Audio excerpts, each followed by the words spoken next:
Hello दोस्तों। आज अपन कक्षा 10 की विज्ञान के बारे में अपन चर्चा करेंगे कि फर्स्ट जो चैप्टर दे रखा है उसमें रासायनिक अभिक्रियाएं एवं समीकरण।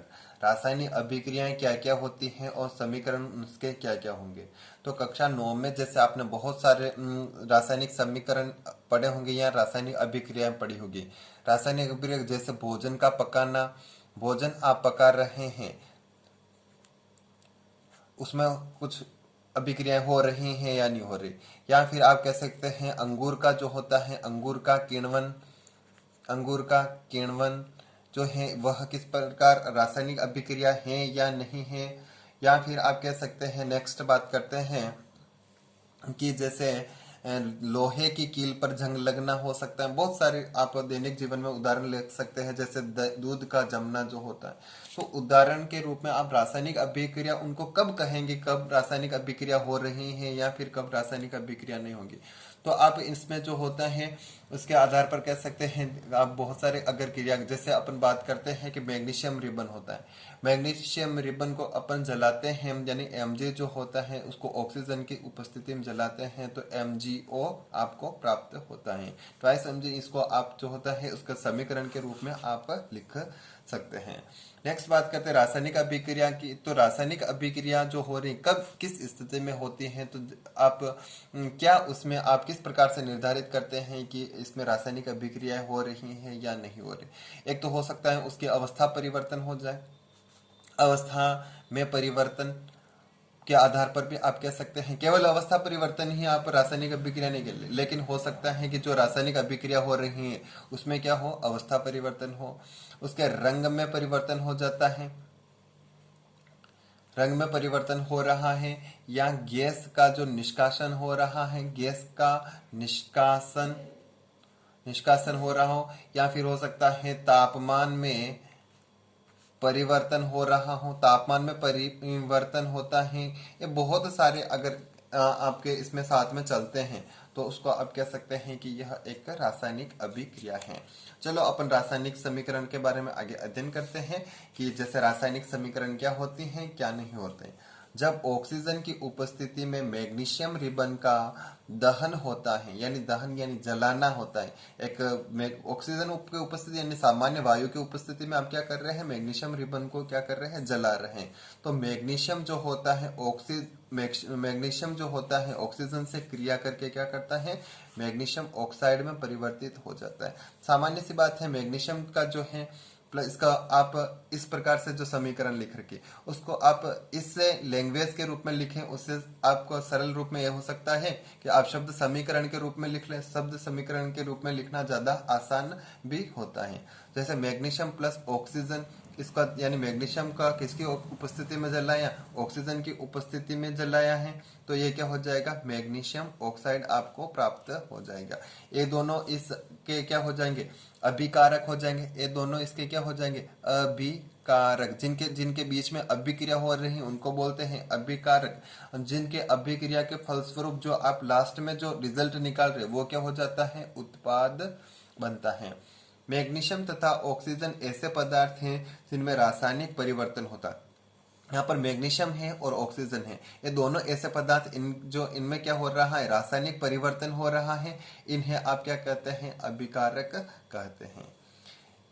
इस अभिक्रिया से एक नए पदार्थ यानी इन दोनों के अभिक्रिया होती है तो उससे आप एक नए पदार्थ का जो निर्माण कर रहे हैं उसे आप क्या बोलते हैं, उत्पाद कहते हैं। इस अभिक्रिया से एक नए पदार्थ मैग्नीशियम ऑक्साइड का निर्माण होता है, इससे आप क्या बोलते हैं, उत्पाद कहते हैं। शब्द समीकरण में अभिकारकों के उत्पाद में परिवर्तन को उसके मध्य एक तीर का निशान लगाकर दर्शाया जाता है। ये जो तीर का निशान लगा रखा है तो इसके तीर के निशान के इधर वाला तो जो हो जाता है अभिकारक हो जाएंगे, और तीर के निशान इधर सामने वाला जो होता है उसको आप क्या बोलते हैं, उत्पाद कहते हैं। नेक्स्ट बात करते हैं, अभिकारकों के बीच योग का चिन्ह लगाकर उन्हें बाईं ओर लिखा जाता है। ये क्या हो जाता है, लेफ्ट हैंड साइड में लिखा जाता है, बाईं ओर लिखा जाता है। इसमें जो अभिकारक है उसके बीच में क्या किया जाता है, प्लस का निशान लगाया जाता है। और इसी प्रकार उत्पादों के बीच भी प्लस का चिन्ह लगाकर उन्हें दाईं ओर लिखा जाता है। इसको किस तरफ लिखा जाता है? दाईं ओर लिखा जाता है, या अर्थात अपन कह सकते हैं राइट हैंड साइड की तरफ लिखा जाता है। इसके बीच में भी हो सकता है अधिक उत्पाद मिल रहे हैं तो आप उसमें प्लस का निशान लगाकर आप और भी उत्पाद लिख सकते हैं। इसमें तो जैसे मैग्नीशियम प्लस ऑक्सीजन जो होता है मैग्नीशियम ऑक्साइड मिल रहा है, लेकिन हो सकता है बहुत सारी रासायनिक अभिक्रिया में एक से अधिक उत्पाद मिले तो उसको प्लस करके आप साथ में लिख सकते हैं। नेक्स्ट बात करते हैं तीर का सिरा जो होता है, तीर का सिरा उत्पाद की ओर होता है। तीर का सिरा जो है किसकी ओर है? उत्पाद की ओर है। यह अभिक्रिया होने की दिशा को दर्शाता है, यानी यह किसको दर्शाएगा? यह अभिक्रिया की दिशा को दर्शाता है कि यह अभिक्रिया निर्मित होकर इस दिशा में चल रही है और मैग्नीशियम ऑक्साइड का क्या कर रही है? निर्माण कर रही है। नेक्स्ट बात करते हैं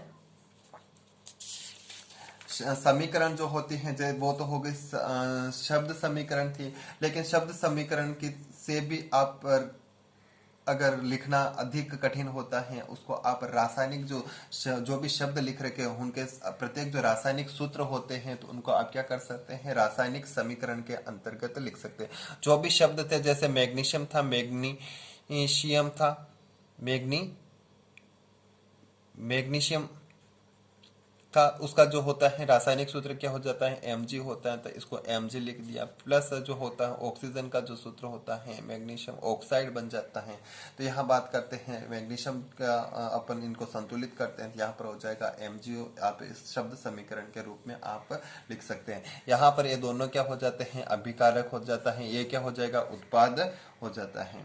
संतुलित रासायनिक समीकरण जो होती है, यानी यह जो समीकरण थी क्या है? संतुलित है क्या? इधर Mg की संख्या कितनी है? 1 है, इधर भी कितनी है? 1 है, लेकिन ऑक्सीजन की संख्या इधर 2 है, तो इधर ऑक्सीजन की संख्या इधर भी कितनी होनी चाहिए? 2 होनी चाहिए। तो यह समीकरण जो है संतुलित नहीं है। तो आप संतुलित रासायनिक समीकरण किस प्रकार से लिखते हैं या आप किस प्रकार से निर्मित करते हैं उसके बारे में आगे अध्ययन करते हैं। द्रव्यमान संरक्षण से किसी भी रासायनिक अभिक्रिया में द्रव्यमान का न तो सृजन होता है न ही विनाश होता है। यानी आप जो भी द्रव्यमान संरक्षण के नियम से आप रासायनिक अभिक्रिया करते हैं तो इसकी जो द्रव्यमान होता है, अभिकारकों का जो द्रव्यमान होता है, टोटल द्रव्यमान होता है, उतना ही उत्पाद का भी कुल द्रव्यमान होता है। यानी आप इसमें न तो उत्पन्न कर सकते हैं द्रव्यमान, न ही उसका विनाश कर सकते हैं। किसी भी रासायनिक अभिक्रिया के उत्पाद तत्वों का कुल द्रव्यमान अभिकारक तत्वों के कुल द्रव्यमान के बराबर होता है। यानी अभिकारक जो उत्पाद होता है, अभिकारक जो द्रव्यमान होता है और उत्पाद द्रव्यमान दोनों का योग कितना हो जाएगा? बराबर। यानी इसमें अभिक्रिया से पूर्व जो द्रव्यमान था टोटल और अभिक्रिया के बाद का जो द्रव्यमान होता है वो समान रहता है। उसके द्रव्यमान में किसी भी प्रकार का कोई भी परिवर्तन नहीं आता है। रासायनिक अभिक्रिया के पहले तथा उसके पश्चात प्रत्येक तत्व के परमाणुओं की संख्या समान रहती है। यानी परमाणुओं की संख्या भी क्या होती है? समान रहती है। जैसे O की संख्या कितनी है? 2 है, तो इधर भी 2 ही होनी चाहिए। ऐसा नहीं कि O की संख्या परिवर्तित हो जाए। इसलिए इस समीकरण को कंकाली समीकरण भी कहा जाता है। इस समीकरण को अगर संतुलित नहीं है तो उस समीकरण को आप क्या करते हैं? कंकाली समीकरण कहते हैं, जिसे आपको संतुलित करना आवश्यक होता है, यानी उसको आपको संतुलित करना होता है। रासायनिक समीकरण को चरणबद्ध संतुलित करना सीखेंगे। इसमें जो संतुलित नहीं है उसको आप क्या करेंगे? संतुलित करना सीखेंगे। ये आपका चरण फर्स्ट की बात करता हूँ। चरण फर्स्ट है, ये शब्द समीकरण के रूप में लिख रखा है। जिंक प्लस सल्फ्यूरिक एसिड जो होता है, जिंक सल्फेट प्लस हाइड्रोजन के रूप में आपका उत्पाद प्राप्त होता है। तो यहाँ पर बात करते हैं जिंक, Zn का जो सूत्र जो है जिंक है, जिंक का जो सूत्र होता है क्या हो जाता है? Zn आपको प्राप्त होता है। प्लस सल्फ्यूरिक एसिड को आप क्या कहते हैं? H2SO4 कहते हैं। यहाँ पर सूत्र जो होता है H2SO4 होगा। जिंक सल्फेट का जो सूत्र होता है वह क्या होता है? ZnSO4। हाइड्रोजन का सूत्र क्या होता है? H2 आप कह सकते हैं। नेक्स्ट बात करते हैं, इसकी चर्चा कर रहे हैं तो तीर के निशान से पहले यहाँ अपन बात कर रहे हैं कि तीर का जो निशान दे रखा है, आपने जो समीकरण सोल्व कर रखा है उसमें तीर का जो निशान है, तीर का निशान से पहले और उसके बाद में परमाणु की संख्या की तुलना करेंगे। कि यहाँ पर तत्व कौन कौन से हैं, तो जिंक है, हाइड्रोजन है, सल्फर है, ऑक्सीजन, यानी 4 प्रकार के यहाँ तत्व हो गए। तो अपन लिख सकते हैं जिंक है, हाइड्रोजन है, सल्फर है और ऑक्सीजन है। अभिकारकों के परमाणु की संख्या, अभिकारक कौन कौन से होते हैं, ये वाले अभिकारक होते हैं। तो अभिकारक में जिंक की कितनी संख्या होती है, तो 1 ही दे रखी है। हाइड्रोजन की कितनी संख्या दे रखी है, तो 2 दे रखी है। सल्फर की कितनी संख्या दे रखी है, तो 1 ही दे रखा है। ऑक्सीजन की कितनी संख्या दे रखी है, तो 4 दे रखी है। अब बात करते हैं इधर उत्पाद की बात करते हैं।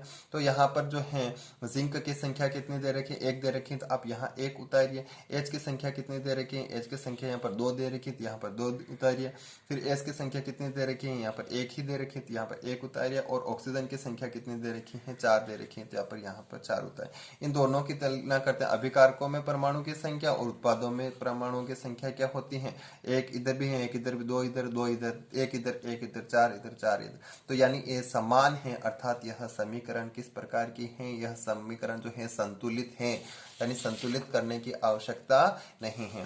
तीर के निशान के दोनों ओर के प्रत्येक तत्व के परमाणुओं की संख्या समान है, इसलिए यह एक संतुलित रासायनिक समीकरण है, यानी इसको आपको संतुलित करने की आवश्यकता नहीं है।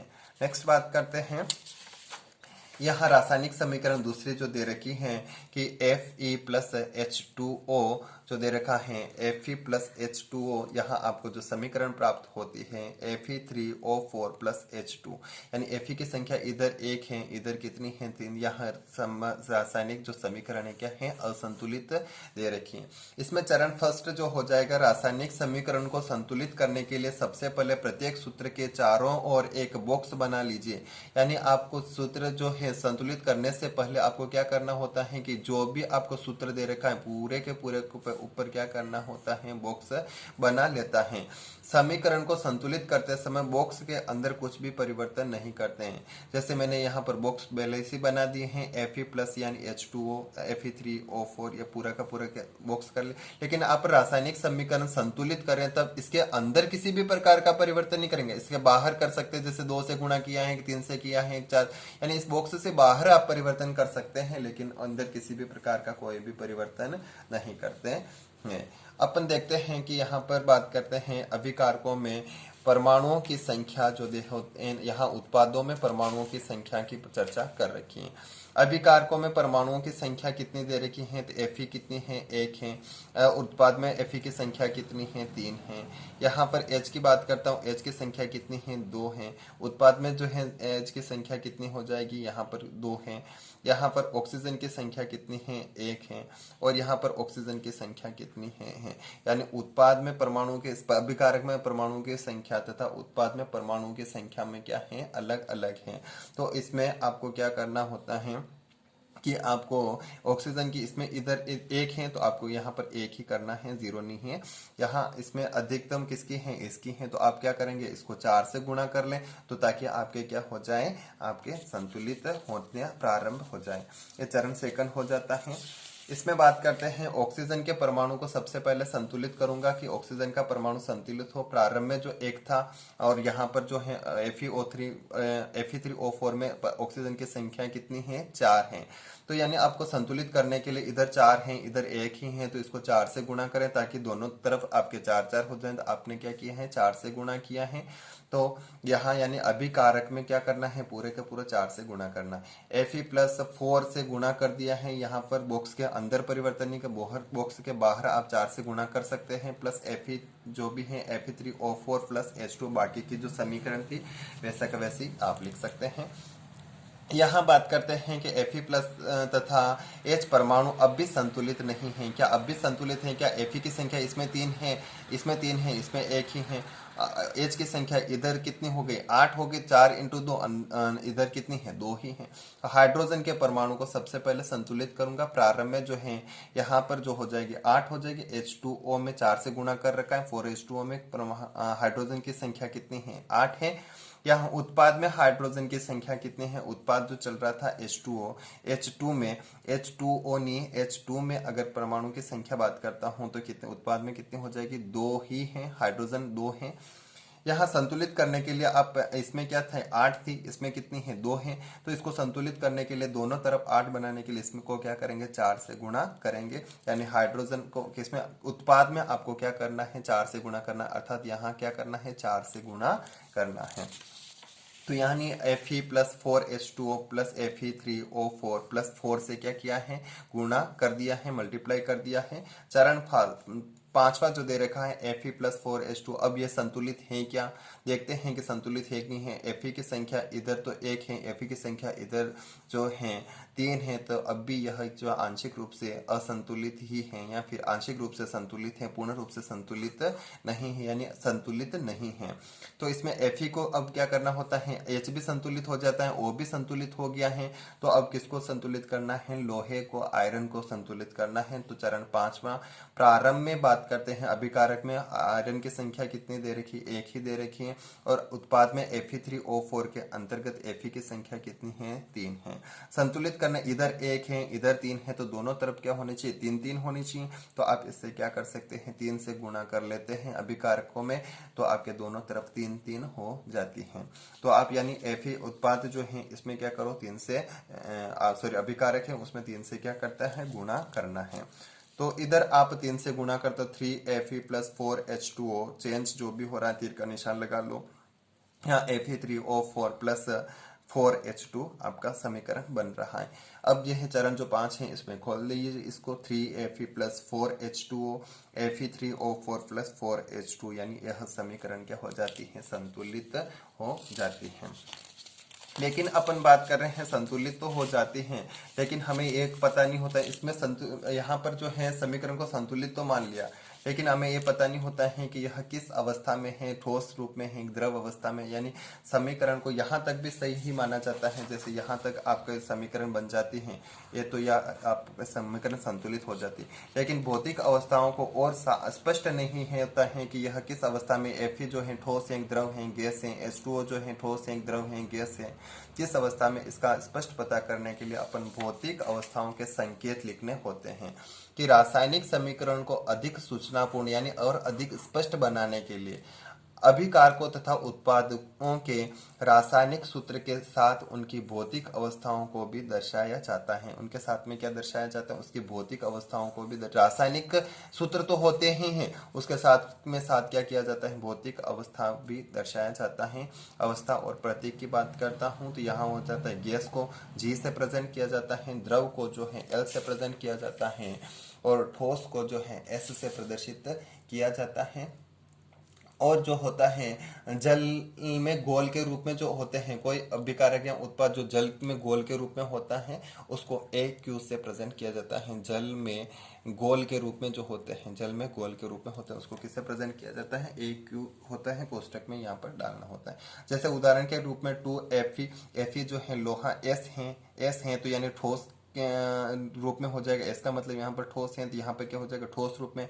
कोष्टक में H2O गैस G है, G होता है जो गैस रूप में, अर्थात अब जल वाष्प के रूप में हो सकता है। Fe3O4 S जो भी बन रहा है ये S के कोष्टक में S डाल दिया तो यह किस रूप में, उत्पाद किस रूप में मिल रहा है S रूप में, अर्थात यह ठोस है।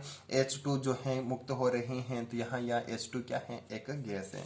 कभी कभी अभिकारक की परिस्थितियां जैसे कि ताप, दाब, उत्प्रेरक आदि को तीर के चिन्ह निशान के ऊपर या नीचे दर्शाया जाता है। जैसे कोई अभिक्रिया हो रही है उसको किस ताप पर है तो ये ताप को तीर के जो चिन्ह है उसके ऊपर नीचे दर्शाया जा सकता है कि जैसे 300 डिग्री केल्विन पर आपने गर्म किया है, या फिर किस ताप पर अधिक ताप, सूर्य के प्रकाश की उपस्थिति, सूर्य के प्रकाश की उपस्थिति में कोई अभिक्रिया हुई तो यहाँ पर आप ये लिख सकते हैं। तीर के जो चिन्ह निशान है उसके ऊपर नीचे आप दर्शा सकते हैं कि आपने कौन सा उत्प्रेरक कार्य किया है, तो आप उसमें लिख सकते हैं।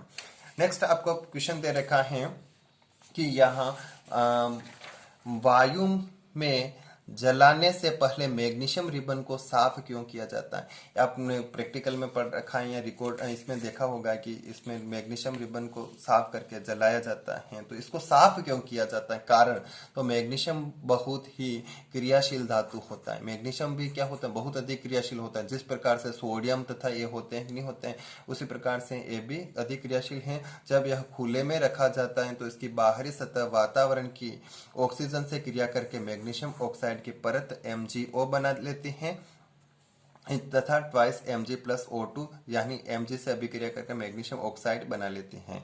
यहाँ बात करते हैं मैग्नीशियम ऑक्साइड की परत यह काफी स्थिर होती है, ऑक्सीजन के साथ मैग्नीशियम की पुनः प्रतिक्रिया को रोकती हैं। इस परत को हटाने के लिए मैग्नीशियम रिबन को रेत पेपर द्वारा साफ किया जाता है ताकि अंतर्निहित धातु का उपयोग प्रतिक्रिया के लिए किया जा सके। यानी ऊपर जो परत होती है वो अंतर्निहित जो धातु होती है उसको क्रिया करने से रोकती, इसलिए वह क्या किया जाता है, उसके ऊपरी परत को हटाया जाता है। नेक्स्ट बात करते हैं निम्नलिखित रासायनिक अभिक्रियाओं को संतुलित कीजिए। तो संतुलित करना है, समीकरण के रूप में लिखता है हाइड्रोजन हो जाएगा H2 प्लस क्लोरीन जो हो जाएगा Cl2, यहाँ पर हो जाएगा ट्वाइस HCl हो जाएगा। बेरियम क्लोराइड की बात करते हैं तो BaCl2 जो होता है अभिक्रिया बन रही है। बेरियम क्लोराइड का सूत्र ये होता है। एल्यूमिनियम सल्फेट की बात करते हैं Al2SO4 SO4 थ्राइस जो हो जाएगा। और यहाँ पर बात करते हैं बेरियम सल्फेट की बात करते हैं BaSO4 और प्लस एल्यूमिनियम क्लोराइड की बात करते हैं AlCl3, यानी इसको संतुलित नहीं है, इसको संतुलित किया जाता है तो 3 से मल्टीप्लाई किया जाता है। ये अपने आप में ठीक है। यहाँ पर जो है 3 से गुणा कर लो, यहाँ पर इसको 2 से मल्टीप्लाई करते हैं तो यहाँ पर आप संतुलित कर सकते हैं। संतुलित करना सिखाए हैं तो आप क्या कर सकते हैं, संतुलित कर सकते हैं। नेक्स्ट बात करते हैं NaOH दे रखा है, सोडियम दे रखा है, तो यहाँ सोडियम प्लस जल दे रखा है तो यहाँ हो जाएगा Na हो जाएगा। सोडियम जल का मतलब होता है H2O, सोडियम हाइड्रोक्साइड का मतलब होता है NaOH प्लस H2 जो हो जाएगा। इस प्रकार से आपके जो हैं चल रही हैं अभिक्रिया, तो इसको संतुलित करना होता है। संतुलित नहीं है तो इसको कर लो ट्वाइस से मल्टीप्लाई कर लो, इसको भी ट्वाइस कर लो, इसको क्या कर लो ट्वाइस लगा लो। यहाँ पर जो हो जाता है H2 के रूप में आपका ये पूरी की पूरी समीकरण क्या हो जाती है, संतुलित हो जाती है। बाकी के जो दे रखे हैं इसमें निम्न ये जो दे रखा है जल में बेरियम क्लोराइड तथा सोडियम क्लोराइड, इसमें क्या करना होता है आपको साथ में उसकी अवस्था भी लिखनी है। तो यहाँ जल में बेरियम क्लोराइड लिखा है तो जल में बेरियम क्लोराइड का मतलब क्या हो जाता है, जल में गोल बना हुआ है, जल में विलय यानी AQ के रूप में लिखा जाता है। प्लस यहाँ हो जाएगा सोडियम सल्फेट, सोडियम सल्फेट भी क्या है, जल में विलय है Na2SO4 AQ के रूप में। यहाँ बात करते हैं नेक्स्ट Ba, इन दोनों के बीच में अभिक्रिया करवाई जाती है तो क्या बनता है, सोडियम क्लोराइड तथा यहाँ पर क्या बनता है, अघुलनशील बेरियम क्लोराइड बनता है। तो BaSO4 बेरियम सल्फेट BaSO4S के रूप में ठोस के रूप में, अघुलनशील है तो मतलब क्या हो जाएगा, ठोस है तो S हो जाएगा, प्लस ट्वाइस NaCl आपके AQ के रूप में आपको प्राप्त होता है। नेक्स्ट बात करते हैं सोडियम हाइड्रोक्साइड का विलयन जो होता है जल में। यहाँ जल में जो है गोल है तो यहाँ क्या होता है NaOH तो है लेकिन AQ के रूप में आ जाएगा, प्लस HCl यानी हाइड्रोक्लोरिक भी क्या है, जल का विलयन है। जल में कैसा है तो विलयन है यानी गोल है, AQ के रूप में लिखा जाएगा। तो आपको से अभिक्रिया से सोडियम क्लोराइड का विलयन ही प्राप्त हो रहा है, यानी जल विलयन यानी गोल ही प्राप्त हो रहा है। तो NaCl AQ प्लस यहाँ तथा जल बनाते, जल को आप क्या होता है, लिक्विड होता है तथा H2O जो है L के रूप में आपका प्राप्त हो जाएगा। Thank you. मेरे चैनल को सब्सक्राइब करना, अधिक से अधिक लोगों को शेयर करना ताकि मैं आप साइंस को इसी तरह क्रमानुगत पढ़ा सकूं। Thank you.